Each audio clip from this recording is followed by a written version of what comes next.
What's up everyone, Jay here from Tap and Turn Gaming, coming at you today with another EDH deck tech requested to us by one of our viewers. It's also another installment in our Battling with a Budget series. So this particular deck is for Anya, Merciless Angel, and obviously with it being a Battling with a Budget deck, this deck's going to be available for less than $50. The viewer that requested this deck from us was Nightcore Jack. So Nightcore Jack, this is the Anya deck you were looking for, so I hope you enjoy it. And I hope this was kind of along the lines of what you were looking for in the deck. And for everybody else watching, I hope you enjoy it as well. Just one thing to point out before we jump into the deck tech is the price, obviously. So the overall price of this deck as it stands right now, according to TCG Player Mid, not counting the cost of Anya, even though she's about a $2 card, the price of the deck is $49.18, so we're right under that cusp of that $50 mark that we want to be at. But let's jump right on into the deck. So our general is Anya, Merciless Angel. She's a 5-cost 4/4 legendary angel with flying, and she gets +3/+3 for each opponent whose life total is less than half his or her starting life total. Also, if an opponent's life total is less than half their starting life total, she's indestructible. So she's a very potent general. There's definitely a time and a place that you want to cast her from the command zone and get her out on the board. And she definitely does shine in a multiplayer environment. So if you're playing like a 4-player game and all 3 of your opponents are, under 20 life, she's going to get +9/+9 and be indestructible. So she's going to be a pretty menacing force to deal with. So the direction that I went with this deck was kind of like a pressure style deck.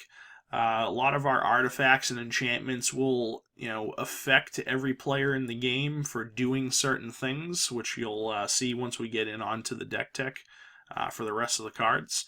And a lot of our creatures, will either, double strike, or they'll deal damage, or shoot damage back at other creatures or players, things of that nature. So the deck really does put the pressure on everybody, and it wants to deal all kinds of damage so that you can get everybody down to less than 20 as quickly as possible and get your general out and just smash face. So that's our general and the direction that we went with the deck. So let's jump right on into it. First, we're going to take a look at our land base. Pretty basic, nothing too crazy about it. We run a Boros Garrison, a Boros Guildgate, 16 mountains and 16 plains, 1 Rogue's Passage, a Slayer's Stronghold, Sunhome Fortress of the Legion, and a Windscarred Crag. So, nothing too crazy, but, we do have a couple little utility lands like the Rogue's Passage to make a guy unblockable. Ideally, we want to use that on our general if she's friggin' huge. Slayer's Stronghold lets us give a guy +2/+0 haste and vigilance, so that's really nice. And Sunhome lets us give a guy double strike. So, we have some cool little utility stuff. The rest of it, we have some cheap dual lands, and mostly basics are in the deck. So, with it being a 2-color deck, you don't really need anything too crazy. And, also we want to keep it under that $50, so we didn't run any of the crazy, dual lands like, Sacred Foundry and the original dual land and like the filter lands and stuff like that. So the land base gets the job done.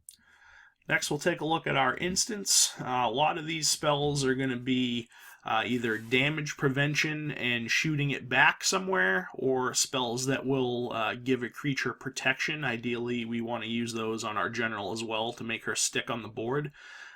Granted that if she is on the board and she's indestructible, she's going to be hard to remove anyways, but things like, Path to Exile, Swords to Plowshares, things like that are pretty rampant in EDH. We didn't run any stuff like that in this deck because those cards aren't really budget friendly, but we do run a lot of stuff to protect our general and make her stick. So we have Apostle's Blessing. It's a 2-cost white instant. Target artifact or creature you control gains protection from artifacts or from the color of your choice until end of turn. We have Arc Bond, a 3-cost red instant. Choose target creature. Whenever that creature is dealt damage this turn, it deals that much damage to each other creature and each player. So there's almost limitless, little interactions that you could use this card to do, to do crazy things. If someone tries to, swing in with, like a big creature, and you block with a little creature, and then you can cast this and, make all that damage that was dealt to your little creature that you used to chump block. This card will deal that much damage to each other creature and each player, so it really does help put the pressure on and deal lots of damage potentially to every player, and more than likely wipe the board. Bathe in Light is another protection spell for us. Choose a color, target creature, and each other creature that shares a color with it gain protection from the chosen color until end of turn. So not only will this protect our general, because we ideally want to cast it on her, it will also give protection of that color to basically our entire team. So you can use that to alpha strike somebody as well. Center Soul gives a creature protection from a color until end of turn, and it has rebound, so we essentially get 2 uses out of it. Comeuppance has a wall of text on it, but basically what it does is that it will prevent all damage that would be dealt to you and planeswalkers you control, and if damage from a creature is prevented that way, the damage gets shot back to the creature that dealt it. If a non-creature source would deal damage to you or planeswalker you control, the damage gets shot back to the source's controller. So just to kind of sum up that card, because it has a wall of text on it. So that's basically what it does. Deflecting Palm is a boros instant. The next time a source of your choice would deal damage to you this turn, prevent that damage. And if it's prevented this way, Deflecting Palm deals that much damage to that source's controller. So similar effect with this, except it only does one source. Emerge Unscathed is another protection spell. Basically the same thing as Center Soul, except it only costs 1 white, and it also has rebound. So it's essentially the same thing, it's just cheaper. God's Willing is another protection spell that gives a creature protection from any color, and we can scry 1. Orum's Thunder lets us destroy an artifact or enchantment, and if we pay its kicker cost of 1 red, we can have this deal damage to target creature equal to the artifact or enchantment's mana cost that we destroyed. Price of Progress. This card is probably, I want to say, the most expensive card in the deck at about $5, but it just fit in really, really well, and I wanted to make sure that it got a spot in the deck. So it's a 2-cost red instant, and it deals damage to each player equal to twice the number of non-basic lands they control. So some of you may be looking at that and being like, oh, well, that'll hit me as well. Well, we only run 1, 2, 3, 4, 5, 6 non-basic lands. The rest of our deck is basics. So in EDH, especially if you're playing more than 2 colors, you're probably going to be playing a lot of non-basic lands so that you get the colors that you need. I have a lot of decks that aren't necessarily budget decks that run the Ravnica shocks and filters and fetches and stuff like that. The check lands, tangle lands, blah blah blah blah blah, so on and so on. So in EDH, you're probably going to see a lot of people's mana bases be pretty non-basic heavy. So, if player A has 10 non-basics on the board, this is going to deal 20 damage to them. If player B has 5, they're going to take 10 damage. The most that we can possibly take damage-wise from this card is 12 damage, because we run 6 non-basic lands. But we do have another card in the deck that can basically negate damage from this card to us, and we'll see that in a minute. But it's just a really good pressure card. It really puts the pressure on and deals lots of damage to every player so that you can get your general out and have her be monstrous and hard to get off the board. And then lastly, Return to Dust lets us exile an artifact or enchantment, and if we cast it during our main phase, we can exile an additional artifact or enchantment. Next, we'll take a look at our enchantments. We run Assemble the Legion. It's a 5-cost enchantment. At the beginning of our upkeep, we put a muster counter on this, and then put a 1/1 red and white soldier with haste onto the board for each muster counter on this. So the turn that we play it, it does nothing. It comes back to our turn on our upkeep, we put a counter on it, and then we get a 1/1 guy. Our next upkeep, we put another counter on it, now it has 2, now we get 2 guys. So it, exponentially grants you more and more dudes every turn. Well, I guess not exponentially, but every turn you get 1 additional guy that you got last turn. So you go from 1 to 2 to 3 to 4, so on and so on. So it literally does assemble a legion of dudes for you. Banishing Light is a 3-cost enchantment that lets us exile a non-land permanent, an opponent controls until it leaves the board. So just some removal there for us. Burning Earth fits very well into the deck as well.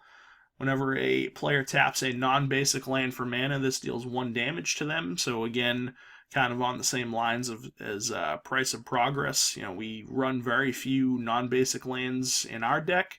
So more often than not, this card isn't going to do too much to us, but it's probably going to hurt our opponents a lot more. Dictate of the Twin Gods, basically a damage doubler with flash, so we can sneak this in when we try to alpha somebody, or maybe we go in with Anya and she's huge, and maybe she's not going to hit for lethal commander damage. We can sneak this in for 5 mana and potentially knock somebody out of the game by flashing it in. Field of Souls, we get a 1/1 white flying spirit whenever one of our non-token creatures dies for 4 mana. Mana Barbs is another card that puts the pressure on pretty good. That's a 4-cost red enchantment. Whenever a player taps a land for mana, this deals 1 damage to that player. So again, putting the pressure on and getting that damage out there so we can get Anya out on the board with the benefits. Mobilization, 3-cost white enchantment, gives all soldiers vigilance, and we can pay 2 and a white to get a 1/1 white soldier onto the board. Oblivion Ring is basically the same thing as Banishing Light, just more means of removal for us. Here's Personal Sanctuary, so this card is very good in this deck. So it's a 3-cost white enchantment. During your turn, prevent all damage that would be dealt to you. So the reason why we run this is, things like Price of Progress, Mana Barbs, Burning Earth, stuff like that. That's going to deal damage to us and everybody else. This will negate that. So if we tap lands for mana on our turn with the lands that we have on the board, normally this would deal damage to us. If it's our turn and we have this on the board, it's not going to deal any damage. Or if we cast Price of Progress on our turn, it's not going to hurt us at all. So pretty nice enchantment to have in the deck. Pyrohemia. We have to sack it at the end step if there are no creatures on the board, but as long as that there is, we can pay 1 red, and this deals 1 damage to each creature and each player. So, just putting more pressure on. Quarantine Field is kind of along the same lines as Banishing Light and Oblivion Ring, except we can dump mana into the double X cost. So if we dump, essentially for every 2 mana that you dump into that, you can exile 1 non-land permanent. So if we dump 4 into it, we can exile 2 things. So, we can exile as many things as we have mana available. So it's a pretty nice enchantment. Rite of the Raging Storm is a very nice enchantment in this deck. 5-cost red enchantment. Creatures named Lightning Rager can't attack you or a planeswalker you control. And at the beginning of each player's upkeep, that player puts a 5/1 red elemental creature token named Lightning Rager onto the board. It has trample, haste, and at the beginning of the end step, sacrifice it. So the reason why this card's really good in this deck is, A, the creatures that everybody's going to get can't attack you at all. And B, everybody's going to get that 5/1 creature that, they're going to want to swing at somebody with because it's just going to go away at end of turn. And it has trample, so it's more than likely going to deal some damage to somebody, just not you, because none of those creatures can attack you. So what I really like about this card is it kind of lets your opponents chip away at each other and, deal damage and, whittle themselves down so that you can get Anya out on the board faster. Next up, we have Spell Shock. It's a 3-cost red enchantment. Whenever a player casts a spell, this deals 2 damage to that player. So again, another card that's just going to put the pressure on everybody. And if we have our Personal Sanctuary down, as long as it's our turn, Spell Shock's not going to deal any damage to us. And then lastly, for our enchantments, we have Sulfuric Vortex, another pressure card. At the beginning of each player's upkeep, this deals 2 damage to them, and if a player would gain life, that player gains no life instead. Next are the artifacts that we run in the deck. Excuse me. We run an Ankh of Mishra. It's a 2-cost artifact. Whenever a land enters the battlefield, Ankh of Mishra deals 2 damage to that land's controller. So again, on the same lines of all the cards that are going to put that pressure on and deal damage. Boros Cluestone, just a mana rock that will tap for red or white, and we can pay a red and a white and tap it and sacrifice it to draw a card if we no longer need the mana ramp. Commander's Sphere is another mana rock that taps for any color in our commander's color identity, and we can sack it to draw a card. So it's very similar to the Cluestone, except we don't have to invest anything into the sacrificing of it to draw a card. Hammer of Perforos is a 3-cost artifact enchantment that's legendary, gives our team haste, and we can pay 2 and a red and tap it and sack a land to get a 3/3 colorless golem on the board. That's really just kind of an added bonus. We're probably never really going to activate that unless someone's targeting one of our lands with some sort of land destruction, so at least we can respond and get a guy out of it. But reason why we play it mainly is to give our team haste. Mind Stone is another mana rock that we can pay 1 and tap it and sacrifice it to draw a card. Scythe Claw is a pretty mean card, but it fits really well into the deck. It's a 5-cost equipment, costs 3 to equip, and it has Living Weapon. So when this enters the board, you put a 0/0 black germ creature token onto the board and immediately attach this to it. The equipped creature gets +1/+1, but the reason why we like it in this deck is whenever equipped creature deals combat damage to a player, that player loses half his or her life rounded up. So that will, as long as we connect with the creature that this is attached to, that immediately turns on all of the bonuses on our general. Well, actually, I guess I shouldn't say it immediately turns it on. They have to be at less than half their starting life total. So, Scythe Claw will basically get us there. We just have to deal 1 extra damage. Staff of Nin is a 6-cost artifact. At the beginning of our upkeep, we draw a card, and we can tap it to deal 1 damage to target creature or player. It's basically there just for some card draw. Then we have Sunforger, which is a really nice card in the deck. It's a 3-cost equipment. It costs 3 to equip. The equipped creature gets +4/+0. But what we really like it for is that we can pay a red and a white and unattach it from the creature that it's equipped to. Search your library for a red or white instant card with converted mana cost 4 or less and play that card without paying its mana cost. Then shuffle your library. So if we have this attached to one of our creatures, or maybe we have it attached to our general, and we swing in, maybe we don't have one of our protection spells in hand, we can... swing in before they declare blocks, or, maybe they try to target her with some sort of spot removal that would exile her.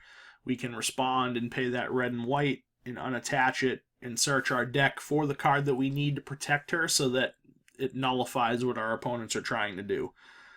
Not only that, we can also, rip out a Return to Dust to exile an artifact or enchantment. We can rip out a Price of Progress to potentially finish everybody off in the game. There's basically every single spell that we have in our instant package we can rip out of our deck with Sunforger. So that's why that's there. And then we run Swiftfoot Boots for a much cheaper, more budget-friendly kind of version of Lightning Greaves.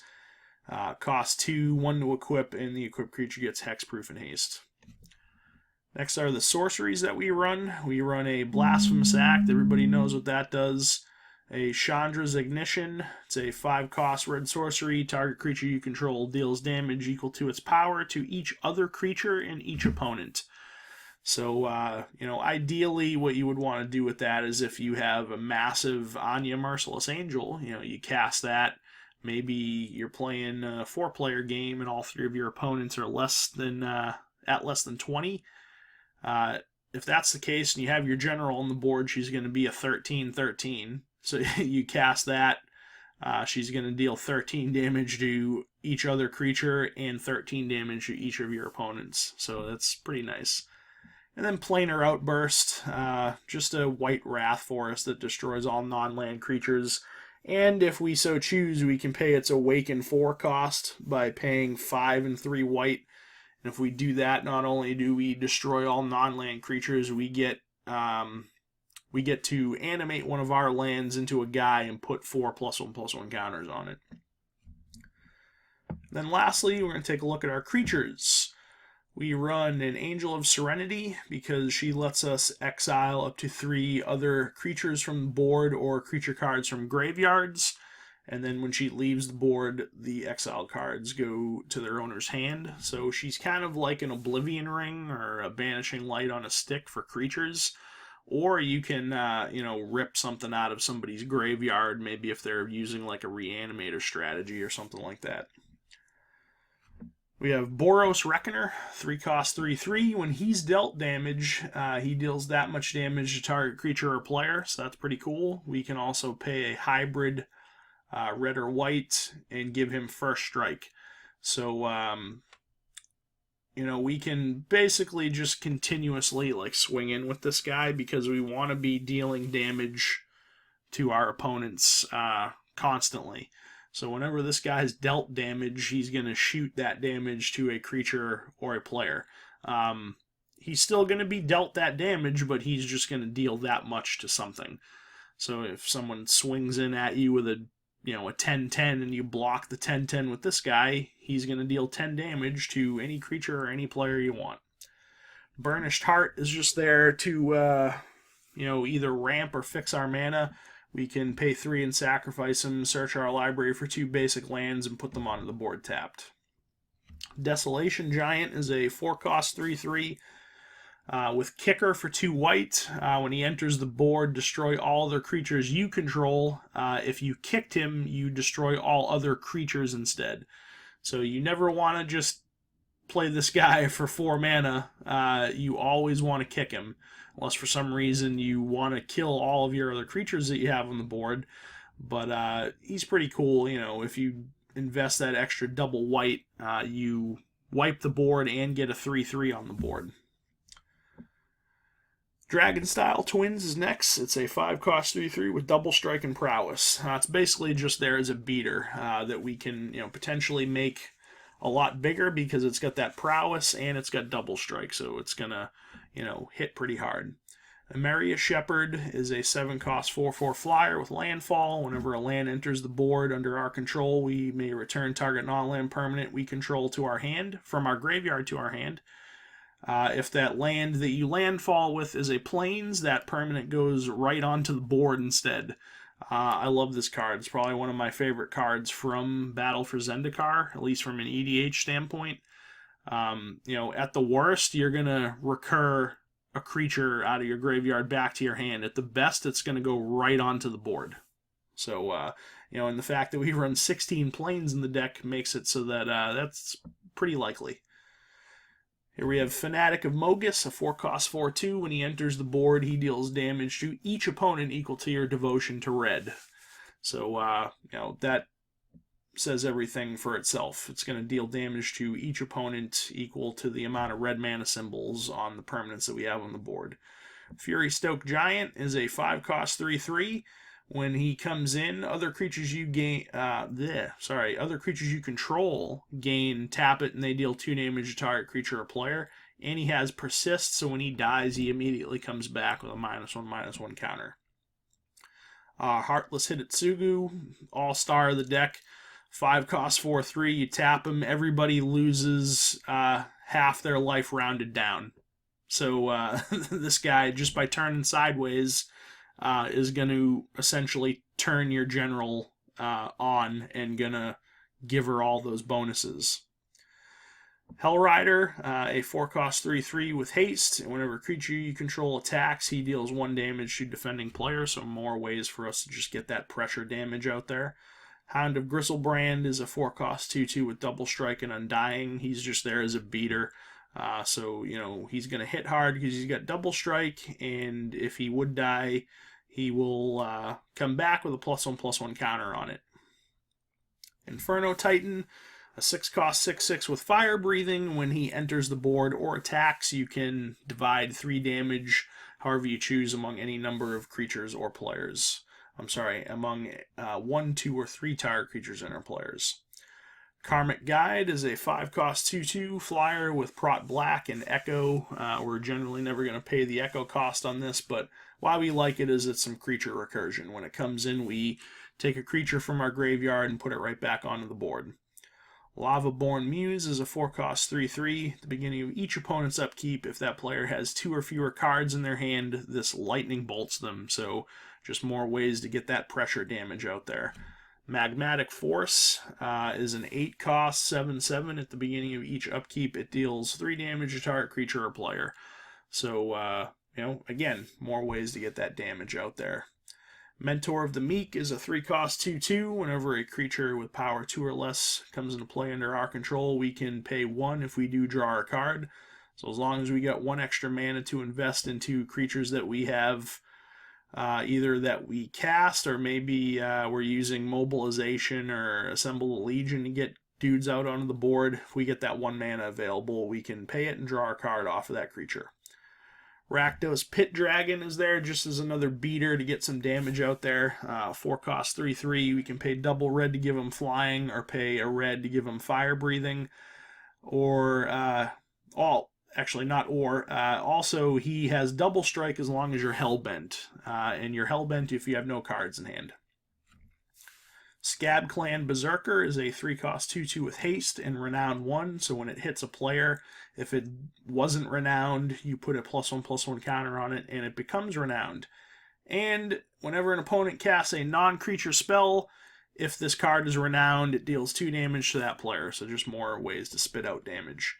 Silverblade Paladin, 3-cost 2/2 with Soul Bond. So when he comes in, when he or another creature comes in, if neither of those creatures are paired together via Soul Bond, you can pair them together. And as long as Silverblade Paladin is paired with another creature, both creatures have double strike. So just a nice little thing that we can use. Ideally, we would want to pair this up with our general and make her friggin' huge and make her double strike. So that would be really nice. Spite Mare is very similar to Boros Reckoner. Whenever he's dealt damage, he deals that much damage to target creature or player. Sun Titan, 6/6 with Vigilance. Whenever he enters the board or attacks, we can resurrect a permanent card with mana cost 3 or less from our graveyard right onto the board. Suture Priest is a 2-cost 1/1. Whenever another creature enters the battlefield under our control, we can gain a life. Whenever a creature enters the board under an opponent's control, they lose a life. Windborn Muse, a 4-cost 2/3 flyer that has a ghostly prison attached to it, so that's pretty nice. A little bit of protection for us to make it harder for our opponents to attack us. And Zozu the Punisher, 3-cost 2/2. Whenever a land comes into play, Zozu deals 2 damage to that land's controller, so more ways to spit out that pressure damage. So that about wraps up the deck, guys. So I hope everybody enjoyed it. Nightcore Jack, I hope you enjoyed it especially, seeing as you're the one who requested the deck. So let me know what you think of the deck in the comment section below. If there are any cards that you would, add in to, keep it under that $50 budget. Maybe cards that you would, take out for something else. Let me know. I'd like to hear your comments and suggestions. Thumbs up the video if you did enjoy it, so that we know to keep making deck request videos like this for you guys in the future. And if you're not already subscribed to Tap and Turn Gaming, please crush that subscribe button. We really do appreciate it. So this has been Jay with Tap and Turn Gaming. Again, hope everybody enjoyed watching this video. Like, comment, subscribe, all that stuff, and we'll catch you later. Thanks a lot for watching.